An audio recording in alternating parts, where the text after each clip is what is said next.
तो मुझे जेपी से जो प्रेरणा मिलती रही है और उनकी प्रेरणा से ही मैंने अपने बाकी जीवन में तय किया है।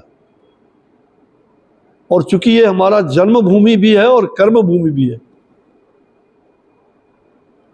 जो भागलपुर और जो बाद के कर्म भूमि हमारे बक्सर जो तपोभूमि के रूप में है, हमारे पूर्वजों की भी भूमि रही है, भगवान श्री राम की पराक्रम की भूमि, ये भूमि हमसे कभी छूट नहीं सकता। ये दोनों ही मेरे जीवन के लिए बहुत ही, कहा जाए, प्रेरणा का केंद्र, और मेरे जीवन में मैंने बाकी अपने शेष भाग को समाज सेवा में लगाने का व्रत लिया है। और चुनावी राजनीति से मैं दूर रहूंगा। चुनावी राजनीति में न रहते हुए मैं सक्रिय राजनीति का कार्यकर्ता के रूप में, बिना किसी पद और का लोभ होते हुए, किसी पद की इच्छा नहीं, समाज सेवा ही हमारा व्रत है। और संगठन जिस भारतीय जनता पार्टी का मैं कार्यकर्ता हूँ, मुझे जीवन में सब कुछ मिला है।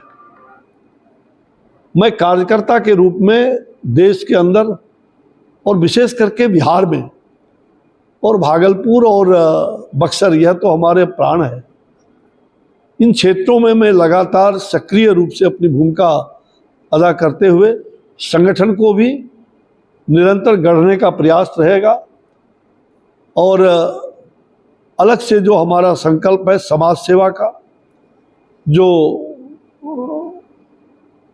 शैक्षणिक, आध्यात्मिक, जो सप्त क्रांति जेपी ने कहा था, 7 क्रांतियां, जो संपूर्ण क्रांति, जिसमें राजनीतिक, आर्थिक, सामाजिक, सांस्कृतिक, बौद्धिक, शैक्षणिक और आध्यात्मिक क्रांति, ये 7 क्रांति, राजनीतिक, आर्थिक, सामाजिक, सांस्कृतिक, बौद्धिक, शैक्षणिक और आध्यात्मिक क्रांति, इसको निरंतर अपने जीवन पर्यंत इस काम को आगे बढ़ाने में हमारी पूरी शक्ति लगेगी।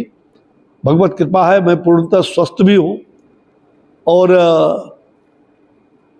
अगले 5 वर्षों तक मैं सक्रिय राजनीति में रहने की हमारी पूरी इच्छा है।